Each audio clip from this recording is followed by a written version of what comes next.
വിചാരിക്കാതിരുന്നപ്പോഴൊക്കെ അവൻ തന്നെ വന്നത്. ഇന്നിപ്പോ അവൻ തന്നെ വരാൻ വേണ്ടി കാത്തിരുന്നിട്ട് അവൻ എന്താ വരാത്തത്? അവൻ എവിടെ പോയി കിടക്കണോ എന്തോ.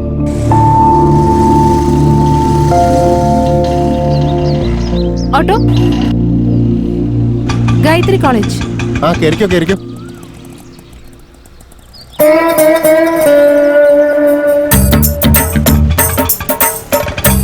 കുറച്ച് സ്പീഡിൽ പോവോ ചേട്ടാ? ഞാൻ എനിക്ക് കാശ് കുറച്ച് അധികം തരാം, ഒന്ന് സ്പീഡിൽ പോ. നിങ്ങൾ റേറ്റ് കൂട്ടിയാലും എനിക്ക് സ്പീഡ് കൂട്ടാൻ പറ്റില്ല. എന്താണെന്നറിയോ, എന്റെ അച്ഛൻ പറഞ്ഞിട്ടുണ്ട്, 60 വർഷം ജീവിക്കണമെങ്കിൽ ഓവർ സ്പീഡിൽ ഒരിക്കലും പോകരുതെന്ന്. അതുകൊണ്ട് എന്റെ ഈ 10 വർഷത്തെ സർവീസിനിടയിൽ ഞാൻ 20-ന് മേലെ പോയിട്ടേ ഇല്ല.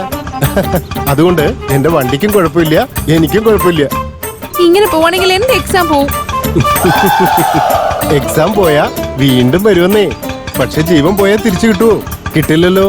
അതുകൊണ്ട് എന്റെ മുത്തച്ഛൻ എന്നോട് പറയാറുണ്ട്, കസ്റ്റമേഴ്സ് ദൈവമാണ്, കസ്റ്റമേഴ്സിന്റെ സുരക്ഷയാണ് നമുക്ക് പ്രധാനമെന്ന്. ആ ദൈവം ഇപ്പൊ എവിടെയാണാവോ?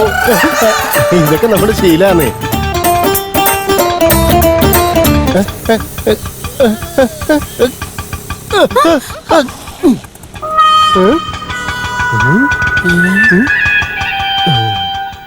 ഇപ്പൊ ഒരു തീരുമാനമായി. ഇറങ്ങണ്ട മാഡം, കസ്റ്റമേഴ്സിന്റെ സുരക്ഷയാണ് ഞങ്ങക്ക് വലുത്. വേറെ ഓട്ടോയിൽ കയറ്റി വിടാട്ടോ.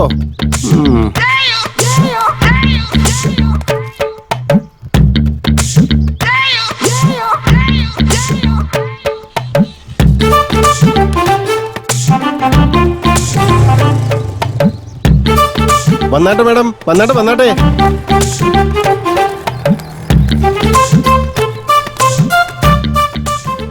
തലേവിധി. നീയെങ്കിലും സൂക്ഷിച്ചു കൊണ്ടുപോയി കൃത്യ സ്ഥലത്ത് ഇറക്കി വിട്ടേക്കണേ. വെക്കോ. എനിക്ക് എക്സാമിന് ടൈം ആവുന്നു, ഒന്ന് പെട്ടെന്ന് പോവോ? ഇന്നെന്താ യൂണിഫോമിലൊക്കെ വന്നേക്കുന്നേ? കാലത്ത് എഴുന്നേറ്റ് പെടണമെന്ന് തോന്നി, അതുകൊണ്ടിട്ടതാ. അല്ലെങ്കിൽ ഈ തിരക്ക് പിടിച്ച് പോകുന്നതിനേക്കാളും ഭേദം നേരത്തെ ഇറങ്ങിക്കൂടെ? ഇങ്ങനെ ടെൻഷൻ അടിക്കുന്നതിന്. നേരത്തെ തന്നെ ഇറങ്ങിയതായിരുന്നു, പക്ഷെ ഒരു ഫ്രണ്ടിന് വേണ്ടി വെയിറ്റ് ചെയ്ത് നിന്നപ്പോ. ഓഹോ, എന്നിട്ട് ആള് വന്നില്ലേ? ഇല്ല. അല്ല, ഇന്നലെ നിങ്ങൾ ഹോസ്പിറ്റലിൽ ഒരാളെ കൊണ്ടാക്കിയില്ലായിരുന്നോ? പിന്നെ അങ്ങോട്ട് പോവാൻ ചെയ്തായിരുന്നോ? പോയി കണ്ടിരുന്നു, കുഴപ്പമൊന്നുമില്ല. സത്യത്തിൽ ഇന്നലെ നിങ്ങൾ അവിടെ എത്തിയില്ലായിരുന്നെങ്കിൽ അവരുടെ അവസ്ഥ എന്താകുമായിരുന്നോ എന്തോ. നമ്മൾ എന്ത് ചെയ്തിട്ടാ? എല്ലാം ദൈവത്തിന്റെ കൈയല്ലേ. അതൊക്കെ ചെയ്തില്ലെങ്കിൽ മനുഷ്യനായിട്ട് ജീവിച്ചിട്ട് എന്തിനാ? അല്ല, ചില ദിവസം 2 വീലറിൽ പോകും, ചില ദിവസം ഓട്ടോയിൽ പോകും. ശരിക്കും സംഭവം എന്താണെന്ന് മനസ്സിലാവുന്നില്ല. അച്ഛൻ ഇവിടെ ഉള്ളപ്പോ അച്ഛൻ തന്നെ ഡ്രോപ്പ് ചെയ്യാറ്. പക്ഷെ ആളിപ്പോ സ്ഥലത്തില്ല. മാമന്റെ കൂടെ വണ്ടിയിൽ പോയി കഴിഞ്ഞാലേ ഞാൻ ഇറങ്ങുന്നതിനുള്ളിൽ 2 പേരെങ്കിലും ആംബുലൻസിൽ കൊണ്ടുപോകേണ്ടി വരും. അതുകൊണ്ട് മാമൻ വീട്ടിലെത്തുന്നതിന് മുമ്പേ ഞാൻ വീട്ടിൽ നിന്ന് ഇറങ്ങും. എന്നിട്ട് പിന്നെ ഓട്ടോ വരുന്നത് വരെ വെയിറ്റ് ചെയ്യും.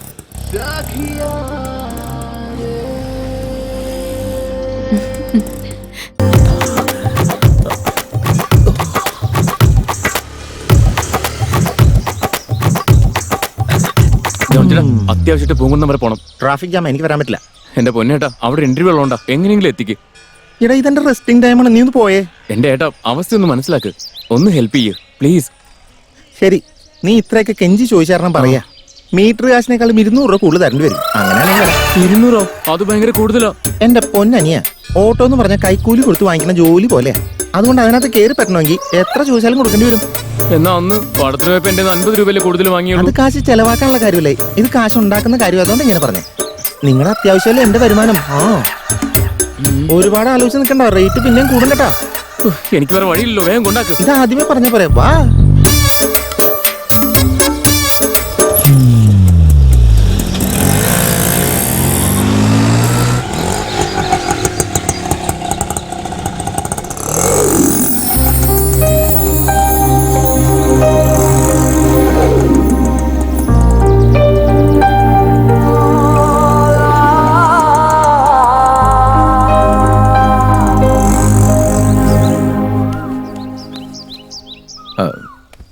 എന്നാ നമുക്ക് പോയാലോ? ഞാൻ പോയിക്കോളാം.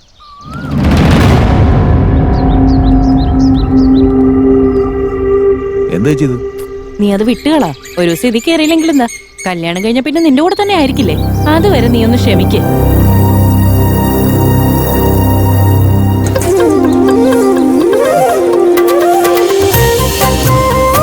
പ്ലാൻ ചെയ്ത് വന്നു നിൽക്കുന്ന പോലെ തോന്നരുത്. കാഷ്വൽ ആയിട്ട് ജസ്റ്റ് വന്നതുപോലെ തോന്നരുത്.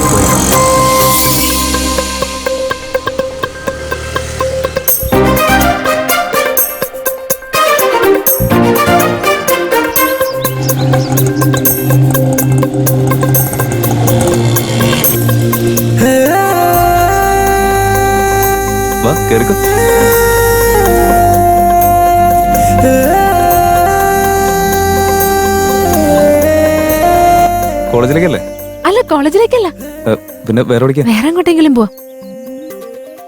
മനസ്സിൽ തെളിയും നീതാനിൻ ചിത്രമോ ദേവത പോലെ നീ വന്നെന്നാലോ കൺമണി നീ വന്നെന്നാലോ പെണ്ണി വന്നില്ലേ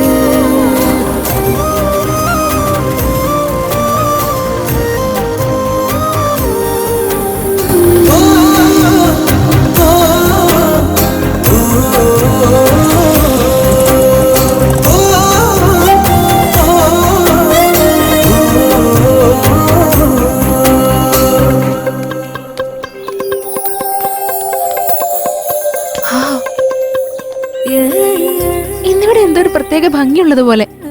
എന്നത്തെയും പോലെ തന്നെ. ആ ബ്രിഡ്ജ്, ആ ബോട്ട്, പിന്നെ വെള്ളമായിരിക്കുന്ന ആള് ഒരു ചേഞ്ചും ഇല്ല.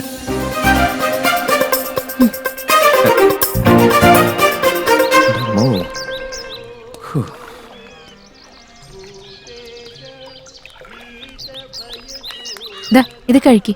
അയ്യോ, എനിക്ക് വേണമെന്നില്ല. നിനക്ക് വേണ്ടി കൂടിയാ വാങ്ങിയത്. വാങ്ങിക്കേ. അല്ല, ഇയാളുടെ പേരെന്തായിരുന്നു? സൂര്യ.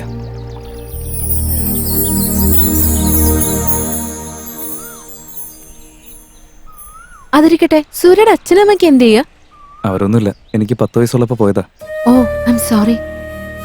അത് സാരമില്ല. അതിനുശേഷം ഞാൻ പിന്നെ ഇവിടേക്ക് എത്തിയ. ഭാഷാന്നൊരു ഓട്ടോ ഡ്രൈവർ എന്നെ അടുത്ത് വളർത്തിയത്. പിന്നെ ഞാനും ഓട്ടോ ഡ്രൈവറായി. അപ്പൊ നിനക്ക് ഫ്രണ്ട്സ് ആരുമില്ലേ? അച്ഛനും അമ്മയില്ലാത്ത അനാഥന്റെ കൂടെ ആര് ഫ്രണ്ട്ഷിപ്പ് വെക്കാന്? പിന്നെ പേരിനൊരുത്തം കൂടി ഉണ്ട്, അവനും ഓട്ടോ ഡ്രൈവർ തന്നെയാ. അപ്പൊ ഗേൾ ഫ്രണ്ട്സോ? നല്ല കാര്യം. ഞാനെന്താ എഞ്ചിനീയറിംഗിന് പഠിക്കുക? ഗേൾ ഫ്രണ്ട് ഒക്കെ ഉണ്ടാവാൻ. ഓട്ടോ ഡ്രൈവർ അല്ലേ? അത് വിട്, തന്നെ കുറിച്ച് എന്തെങ്കിലും പറയും. അച്ഛൻ ബിസിനസ്മാനാ. മാസത്തില് പകുതി ദിവസവും ബിസിനസ് ടൂറിലായിരിക്കും. അമ്മ ഹൗസ് വൈഫാ. വീട്ടുകാര്യങ്ങളൊക്കെ ചെയ്തിട്ട് എപ്പോഴും ബിസിയാ ആള്. ഞാൻ അവരുടെ ഒറ്റ മോളാ. അങ്ങനെ ആയതുകൊണ്ട് തന്നെ എന്നെ ഒരുപാട് കൊഞ്ചിച്ച് വളർത്തിയതാ. അതുകൊണ്ട് എനിക്ക് വേറെ ടെൻഷനൊന്നുമില്ല. അല്ല, തനിക്ക് ഈ സ്വപ്നോ ലക്ഷ്യോ അങ്ങനെ എന്തെങ്കിലും ഉണ്ടാവില്ലേ? അങ്ങനെ പ്രത്യേകിച്ച് ലക്ഷ്യമൊന്നുമില്ല. ഇപ്പോൾ ഉള്ളൊരു ലക്ഷ്യം എന്ന് പറയുന്നത് ബിടെക് ഒന്ന് കംപ്ലീറ്റ് ചെയ്യണം എന്നുള്ളതാ. ചേടാ, തനിക്ക് എന്താ? കയ്യിൽ പൈസയുണ്ട്, പൊന്നുപോലെ നോക്കാൻ അച്ഛനമ്മയും കൂടെ ഉണ്ട്. ഒന്നിനും ഒരു കുറവില്ലല്ലോ. എന്താഗ്രഹിച്ചാലും നടക്കില്ലേ?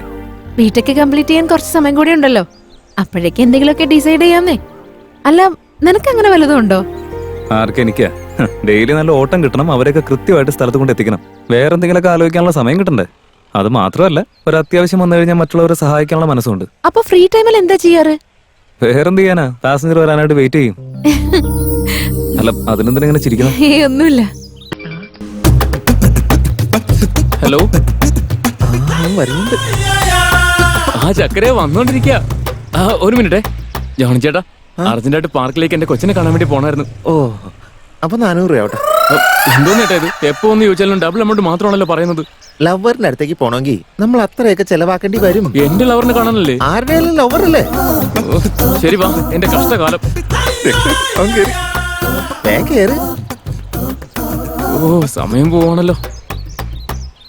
ഞാൻ ദേ എത്താറായി.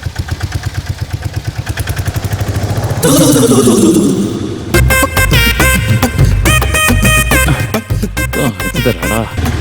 ഏയ്, ഓട്ടോ നിർത്തിക്കേ.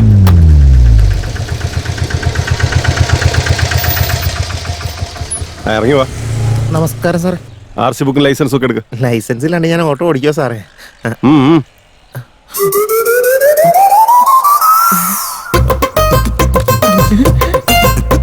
എന്റെ പേഴ്സ്. അതെ, നിന്റെ നാടകമൊക്കെ നിർത്ത്. 500 രൂപ ഫൈൻ അടച്ചിട്ട് പോ. സാർ, പേഴ്സ് ഞാൻ ഇതിനകത്ത് വെച്ചാണ്. RC ബുക്കൊക്കെ ഉണ്ട് സാറേ. നിന്റെ അഭ്യാസം നിർത്തി പൈസ അടക്കടാ. എടുക്ക. പറയാൻ സമ്മതിച്ചില്ല. അതിന് ഫൈൻ അടിച്ച റത്തുണ്ട്. കാലത്തെ തൊപ്പി വെച്ചിറങ്ങിയേക്കാം മനുഷ്യൻ പീഡിപ്പിക്കാനായിട്ട്. ഒന്ന് പോയേ. എന്റെ പേഴ്സ് ഞാൻ ഇവിടെ വെച്ചു.